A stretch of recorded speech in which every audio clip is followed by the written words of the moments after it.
In today's video, I'm going to teach you how to draw a rectangle with exact dimensions in AutoCAD.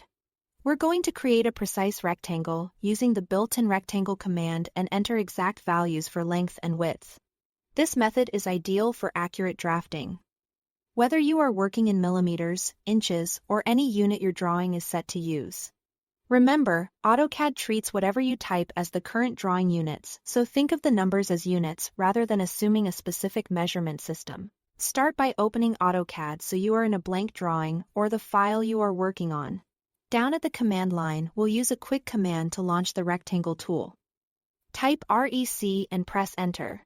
You could also find the rectangle tool on the ribbon. But typing the command is fast and reliable. AutoCAD now asks for the first corner point. Click anywhere in the drawing area to set that first corner.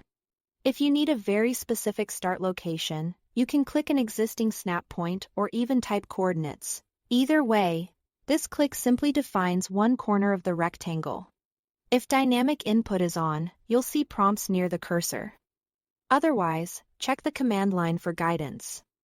Next, type D for dimensions and press Enter.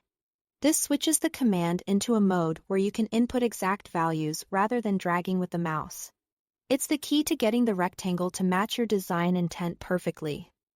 When prompted for length, type the value for the x-axis. For example, enter 200 and press Enter. Length runs horizontally from the first corner you picked, following your current UCS orientation. Then, when prompted for width, type the value for the y-axis, such as 150, and press Enter. Width runs vertically from that same corner. After you confirm both numbers, AutoCAD shows a preview rectangle attached to your cursor. To finish, click again to set the orientation of the rectangle. This final click doesn't change the size you entered. It simply tells AutoCAD which quadrant to place it in relative to the first corner, and how it sits on the screen. Move your cursor to see how the rectangle flips around that base point.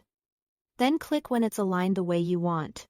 If you prefer a strictly horizontal and vertical placement, keeping your cursor movement straight will help. Object snaps and ortho, if already active, can make alignment more predictable. That's it. Thanks for watching.